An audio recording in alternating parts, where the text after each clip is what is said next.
Students, आज की class में हम क्लास 9 की न्यू एनसीईआरटी के चैप्टर 1 के question end of the chapter exercise के क्वेश्चन सॉल्व करेंगे। पिछले क्लास में हम 1 to 10 क्वेश्चन सॉल्व कर चुके हैं। आज 11th क्वेश्चन से स्टार्ट करते हैं। चलिए स्टार्ट करते हैं। 11th क्वेश्चन है हमारा, let P Q be point of trisection of A B with P closer to A and Q closer to B. एक लाइन है हमारी ए बी, उसमें P और Q points A B line को 3 parts में divide कर रहे हैं। P जो है वो A के पास है, Q जो है वो B के पास है। क्या ये 3 पार्ट्स में डिवाइड हो रही है? First part, second part, third part. Yes, using your knowledge of how to find the coordinates of the mid point of the segment. हमें अपनी नॉलेज यूज करनी है। How would you find the coordinate of P Q के coordinates find out करने के लिए। Do this for the case when the points are A B. हमें points दे रखे हैं, ए हमें दे रखा है 4 7 और बी दे रखा है 16 -2। इसके लिए हम क्या यूज करेंगे? सबसे पहले तो मैं आज आपको एक न्यू फॉर्मूला बताती हूँ, सेक्शन फॉर्मूला। ये हमारा सेक्शन फॉर्मूले से निकलेगा। हमारा सेक्शन फॉर्मूला क्या होता है?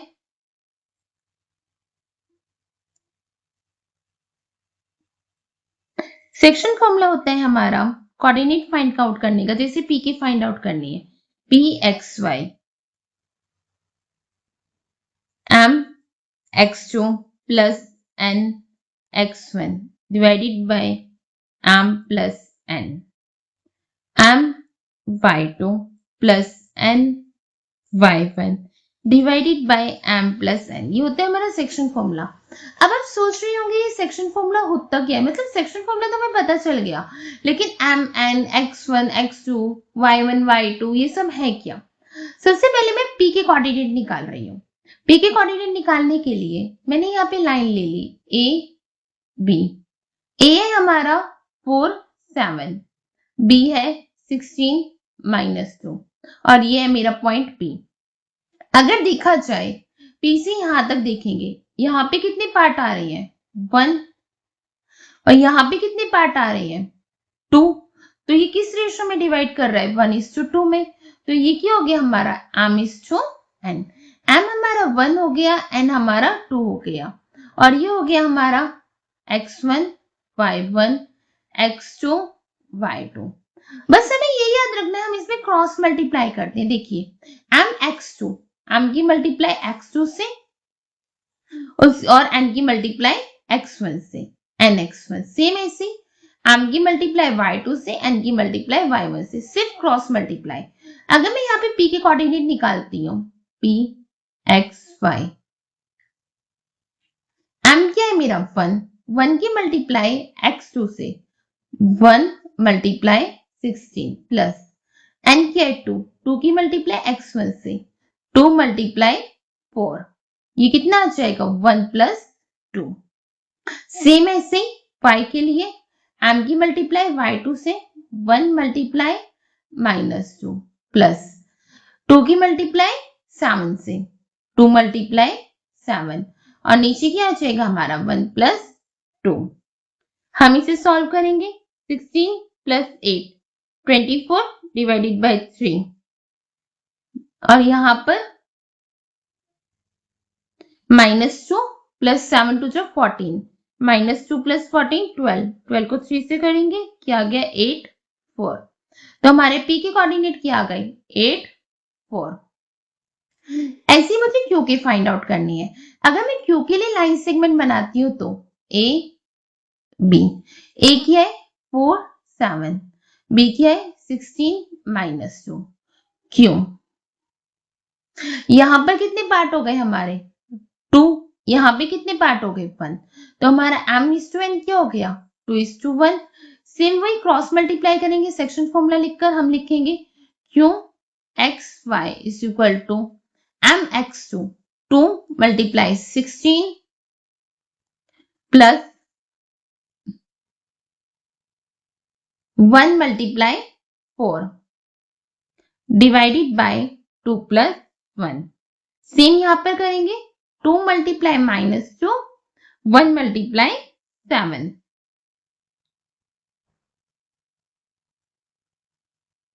ये आ जाएगा हमारा 36 डिवाइडेड बाय 3। ये वाला आएगा हमारा 3 डिवाइडेड बाय 3। जब हम निकालेंगे इसे सॉल्व करेंगे 3 1 जा 3, 3 2 जा 6, ये आ गया 12, ये आ गया 1। हमारे क्यू के कोऑर्डिनेट क्या हो गए 12 1 और पी के कोऑर्डिनेट क्या आए थे हमारे यहाँ पे 8 4। यही हमारा इसका आंसर है। यहाँ पे मैंने आंसर प्रॉपर वे में लिख दिया है, वहां पे मैं एक्सप्लेन कर रही थी तो इधर उधर हो रहा था। अगर आपको रिवाइज करना हो तो आपके लिए आसानी रहेगी। ये हमारे पी के कोऑर्डिनेट आ गए हैं, ये हमारे क्यू के कोऑर्डिनेट आ गए हैं। हमने सेक्शन फॉर्मूला यूज किया और कुछ नहीं किया। जब भी आप एग्जाम में क्वेश्चन सॉल्व करो तो आप एक बार फॉर्मूला जरूर लिख दिया करो। मैंने यहाँ पर पी के टाइम लिख दिया, यहाँ मैंने क्यू के टाइम नहीं लिखा। इससे टीचर को भी पता चलता है आपने क्या यूज किया है और आपकी भी मिस्टेक नहीं होती है। आई होप ये आपको क्लियर हो। Next 12. Given the point ABC, show that they lie on a circle K whose center is the origin. What is the radius of circle K? पहले हम फर्स्ट पॉइंट करते हैं, उसके बाद हम सेकंड पॉइंट रीड आउट करेंगे। हमें एक सर्कल दे रखा है, मैंने यह सर्कल ड्रॉ कर लिया। इसका ऑरिजिन है 0 0 और इस सर्कल को इन्होंने नाम दे रखा है K, सर्कल K। 3 पॉइंट है A B C, हमें बताना है so that they lie on a circle K, ये सर्कल के पे लाई करती हैं। मान लिया हमने ये लाई करती हैं, ए को हमने यहां लिख लिया, बी को यहां लिख लिया, सी को यहां लिख लिया। अब खुद बताइए अगर हम सर्कल से रेडियस फाइंड आउट करते हैं तो सारे पॉइंट्स इक्वली आएगी, हम कहीं पे भी टच करें यस नो। अगर ये हमारा पॉइंट्स हुए ये हमारे सर्कल पे लाई करते हैं तो हमारी इनकी रेडियस क्या होगी इक्वल। तो हम क्या कह सकते हैं, तो हम लिख सकते हैं फर्स्ट वाले में इफ ए बी सी। अभी हमें पता नहीं है लाई करेंगे यानी हम मान रहे हैं if A B C lie on circle K, circle का नाम क्या है K, so OA equal to OB equal to OC, इन तीनों का रेडियस इक्वल होगा। अब हम रेडियस कैसे निकाल सकते हैं by using distance formula. Distance formula D is equal to under root x2 minus x1 का square plus y2 minus y1 का स्क्वायर। अगर मैं बात करूं OA की, OA के हमारे कोऑर्डिनेट क्या है A ही रहा और O क्या है हमारा 0 0, ये हो गया हमारा x1 y1 x2 y2 0 minus 1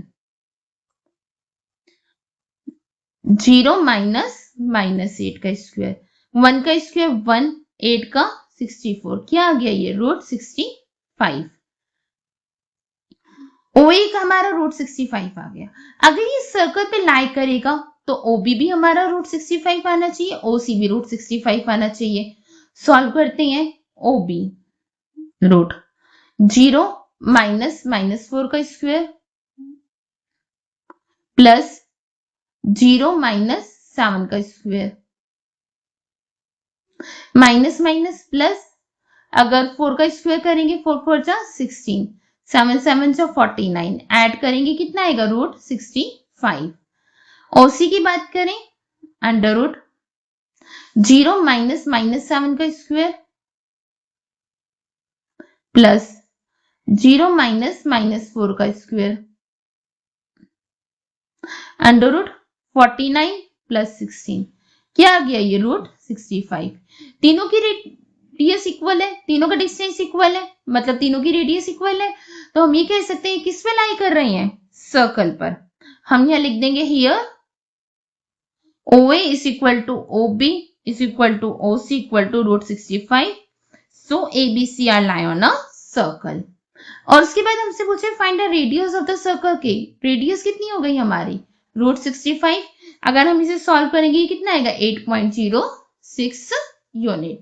proper way में आप इसे ऐसे लिख सकते हैं, ये रहा डिस्टेंस फॉर्मूला यूज करके हमने OA OB और OC का डिस्टेंस निकाल लिया और बाद में हमने बता दी रेडियस कितनी है। अब बात करते हैं इसके सेकंड पॉइंट की। Given the point DE check whether DE lie within the circle, on the circle or outside the circle. D और E हमें 2 पॉइंट दे रखे हैं, हमें बताना है कि वो सर्कल पे लाई करते हैं, सर्कल के बाहर लाई करते हैं या सर्कल के अंदर लाई करते हैं। अब आप ये देखिए, ये हमारा सर्कल है, यहां से यहां तक की डिस्टेंस हमने कितनी फाइंड की थी, √65। अगर हमारा डिस्टेंस √65 से कम आया तो ये D और E इनसाइड लाई करेंगे, अगर हमारा डिस्टेंस √65 से ज्यादा आया तो ये आउटसाइड लाई करेंगे, अगर √65 आया तो ये ऑन द सर्कल लाई करेंगे। सबसे पहले हम इनके बीच का डिस्टेंस फाइंड आउट करते हैं। D दे रखा है हमें -5, E दे रखा है हमें 0.9 और हमारा ओरिजिन क्या है 0.0। अगर मैं और D के बीच का डिस्टेंस फाइंड करूं तो डिस्टेंस फॉर्मूला यूज करके 0 -5 का स्क्वायर प्लस 0 -6 का स्क्वायर, माइनस प्लस 5 का स्क्वायर 25, 6 का स्क्वायर 36, कितना आ गया √61।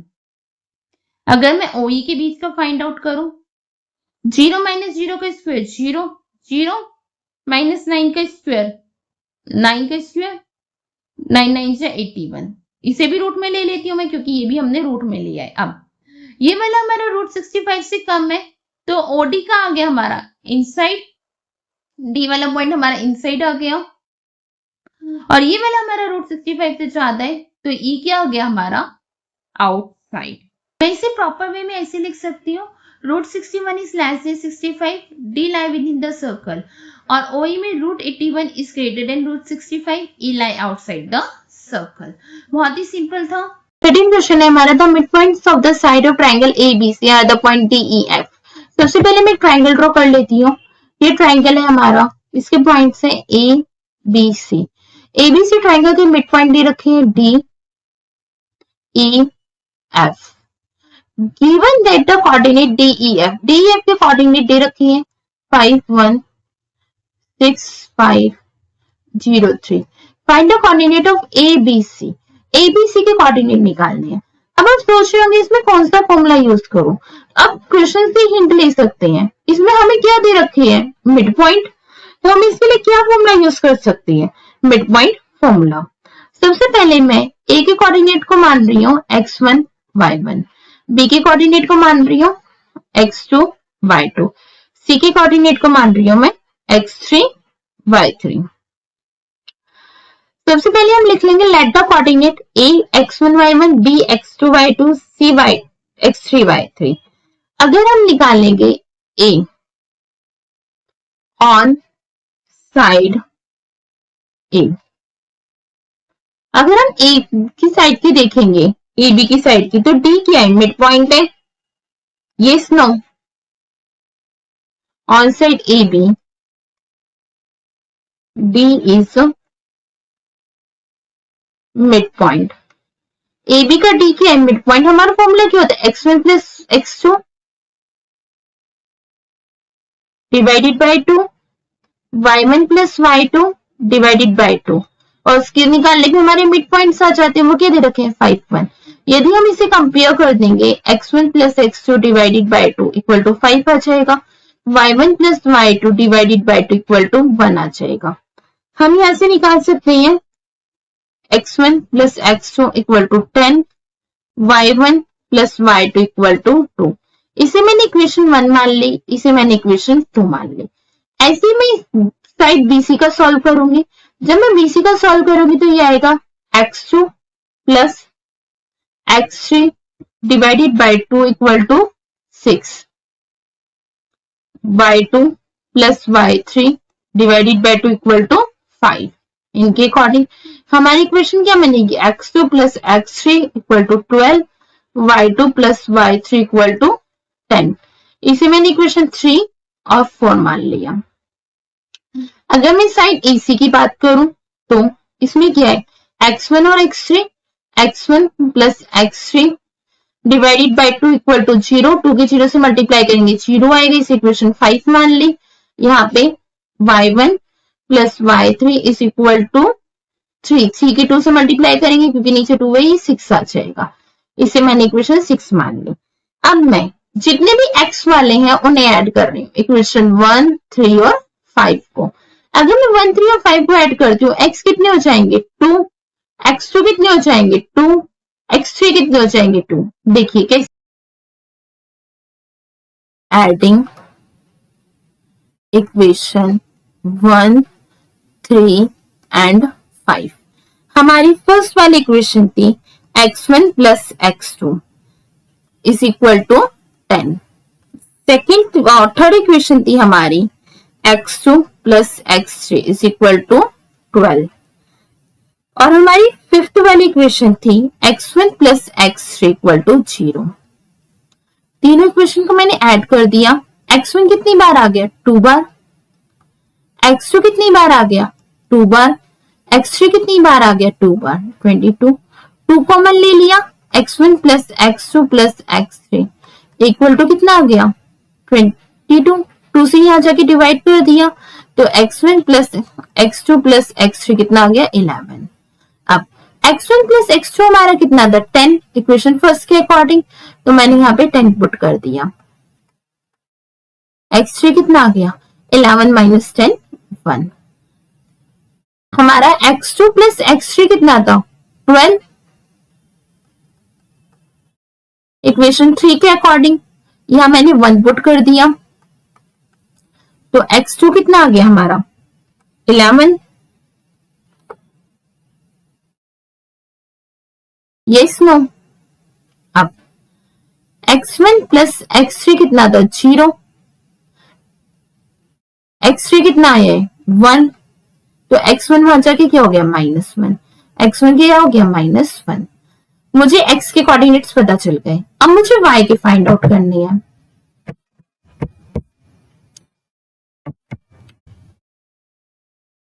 y के फाइंड आउट करने के लिए मैं क्या करूंगी, एडिंग इक्वेशन 2, 4 एंड 6। x के फाइंड आउट के लिए मैंने x वाली इक्वेशन ऐड की थी, y के लिए y वाली ऐड करूंगी। यहां पे मैं लिखूंगी एडिंग इक्वेशन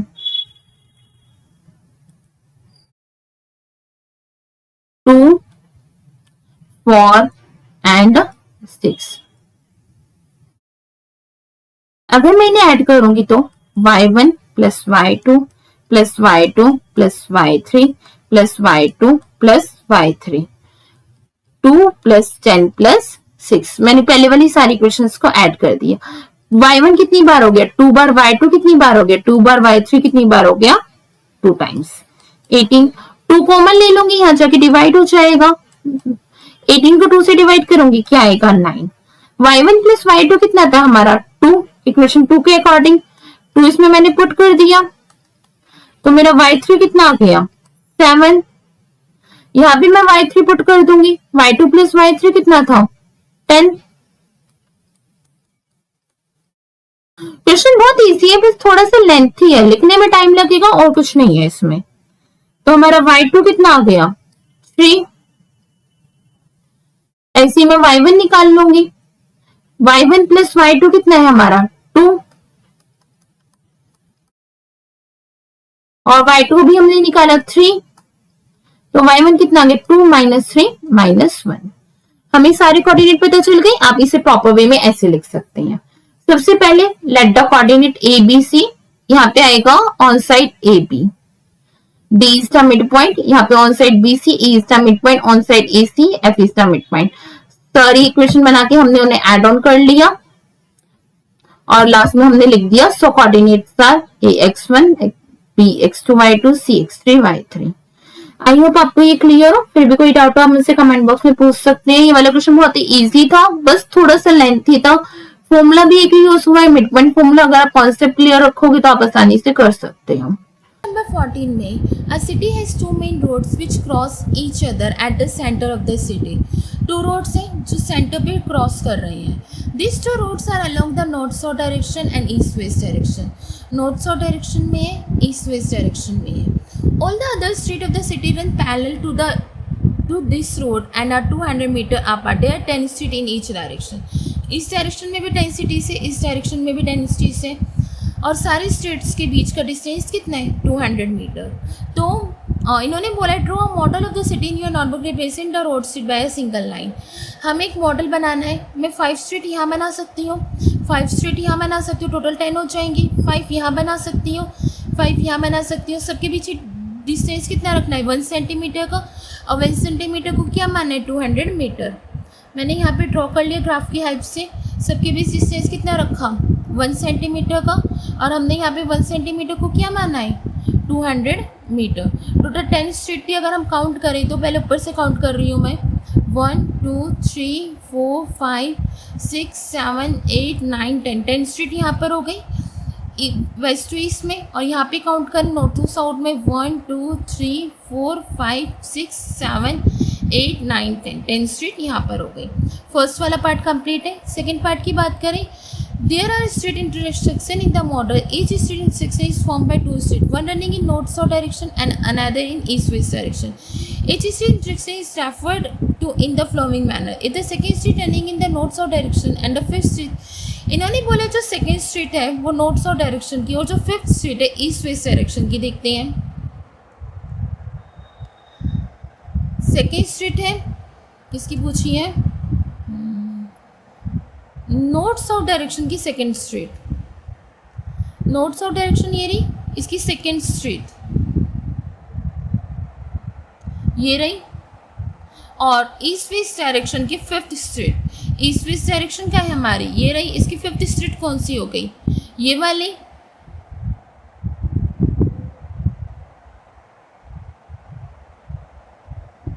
ये स्नो, ये रहा 5 पॉइंट हमारा, ये वाला पॉइंट हो गया हमारा 2 5 2 5 है। यूजिंग द कन्वेंशन 5 हमें ये यूज़ करके बताना है how many street intersection can be refer to 4 3 point पे कितनी स्ट्रीट्स में इंटरसेक्शन करेंगी, एक ही स्ट्रीट इंटरसेक्ट करेगी 4 3 पॉइंट पर और 3 4 पॉइंट पर। 3 4 3 ये रहा, 4 ये रहा, 3 4 पॉइंट पे भी एक ही स्ट्रीट इंटरसेक्ट करेगी, 2 का तो पॉसिबल ही नहीं है। तो हम इसमें क्या लिख सकते हैं, हम यहाँ पर लिख सकते हैं, इसका आंसर सिंपल हम लिख देंगे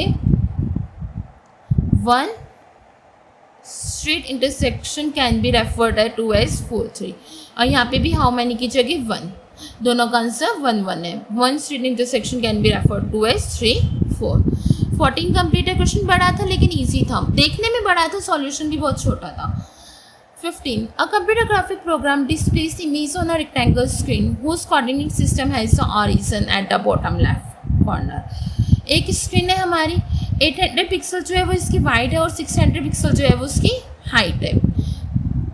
यहाँ से 800 और यहाँ से 600. A circular icon of radius 80 pixels is drawn with its circle at the point 100 150. 100 150 की पॉइंट से एक सर्कल ड्रॉ किया गया और एक सर्कल और ड्रॉ किया गया तो उसकी रेडियस कितनी थी, 100 पिक्सल। बी पॉइंट पर 250 230 पे। सबसे पहले हम स्क्रीन बनाते हैं। ये मैंने यहाँ पे कंप्यूटर की स्क्रीन बना ली।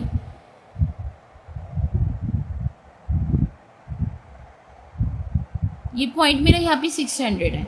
जो मेरे कंप्यूटर की स्क्रीन का पॉइंट दे रखा है वो दे रखा है इन्होंने 800 600। अगर मैं ये ग्राफ लेती हूँ, ये रहा 800 600, पॉइंट मेरा यहाँ तक आएगा, यहाँ से ऊपर से 600 और यहाँ से 800। ये मेरी कंप्यूटर की स्क्रीन बन गई।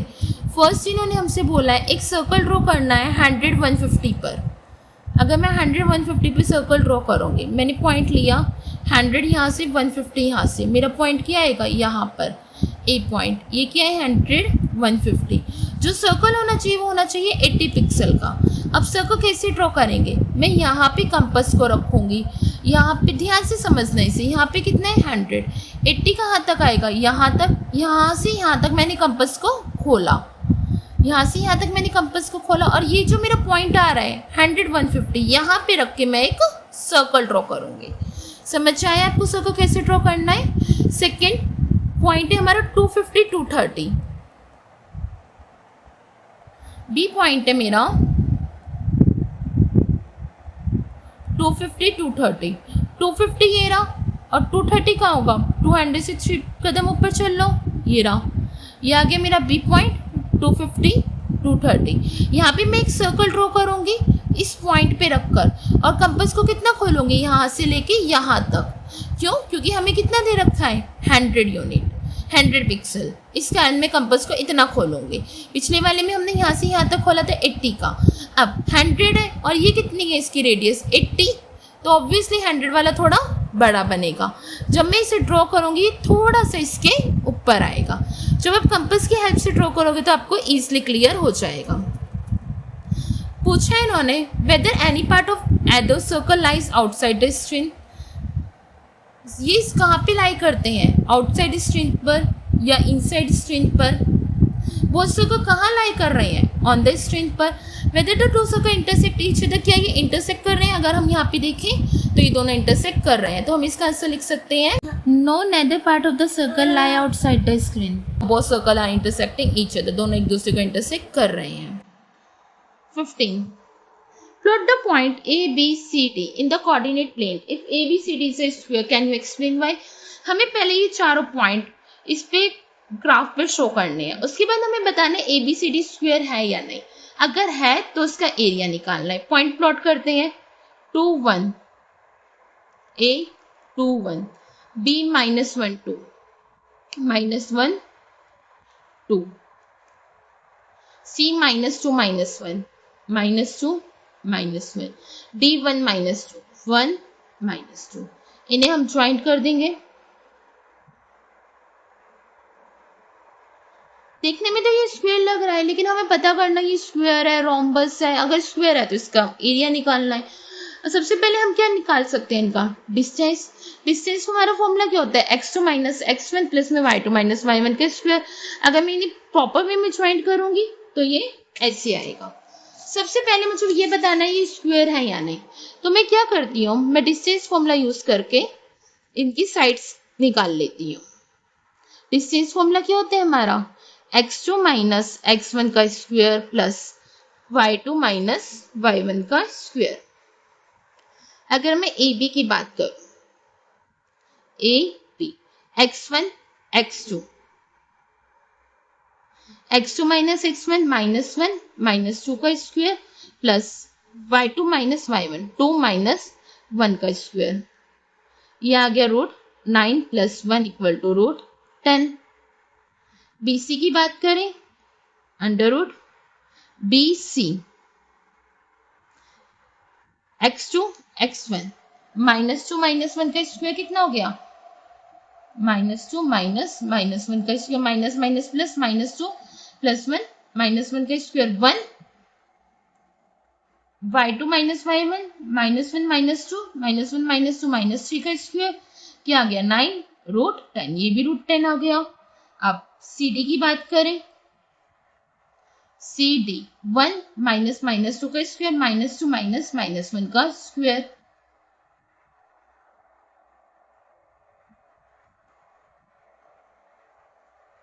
ये कितना आ गया, इसे सॉल्व करेंगे 3 का स्क्वायर, इसे करेंगे -1 का स्क्वायर, 3 का स्क्वायर 9 1 का स्क्वायर 1 टोटल 10 √10 आ गया। ये हमारा तीनों सेम है। अब बात करें DA की,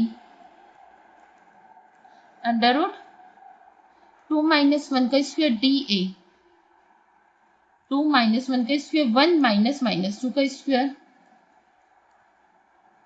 1 -2 का स्क्वायर अंडर रूट 1 + 9 = √10। चारों साइड से इक्वल आ गई, लेकिन अभी हमें ये कंफर्म नहीं है ये स्क्वायर है या नहीं, क्योंकि अगर ये स्क्वायर होता तो इसके डायगोनल्स भी जो है वो इक्वल होते, और अगर ये रोम्बस हुआ तो इसके डायगोनल्स इक्वल नहीं होंगे। अब ये स्क्वायर है या नहीं, इसलिए हमें डायगोनल्स निकालने पड़ेंगे। डायगोनल्स भी हम सिंपल इसी फॉर्मूले से निकाल सकते हैं। हमें B और D पता है, अगर हम इनके बीच का डिस्टेंस फाइंड आउट कर ले हमारे डायगोनल्स निकल जाएंगे। सबसे पहले मैं फाइंड आउट कर रही हूँ BD का। सेम ऐसे 1 - 1 का स्क्वायर, वही डिस्टेंस फॉर्मूला यूज कर रही हूँ मैं, कोई नया फॉर्मूला यूज नहीं कर रही। प्लस में -2 का स्क्वायर कितना आ जाएगा, ये अंडर रूट 1 + 1 2 का स्क्वायर 4 -2 4 4 का स्क्वायर 16 √20। अब मैं निकाल रही हूँ AC का जब मैं निकालूंगी तो -2 का स्क्वायर 4 4 का स्क्वायर 16, और अगर मैं इसकी बात करूँ -1 -1 -1 -1 -2 -2 का स्क्वायर 4 4 16 + 4 20, ये भी क्या आ गया √20। इसके डायगोनल्स इक्वल है, मतलब ये क्या है स्क्वायर। अब स्क्वायर है तो मुझे एरिया फाइंड करना है। एरिया क्या होता है हमारा साइड का स्क्वायर। साइड कितनी थी हमारी √10, अगर मैं √10 का स्क्वायर कर दूंगी तो क्या आ जाएगा 10। एरिया क्या हो गया हमारा 10 यूनिट। यहाँ मैंने इसे आपके लिए प्रॉपर वे में लिख दिया है। फिर भी कोई डाउट हो आप मुझसे कमेंट बॉक्स में पूछ सकते हैं। Thank you for watching. ऐसी और वीडियो के लिए चैनल को सब्सक्राइब करें और अपने दोस्तों के साथ शेयर करें।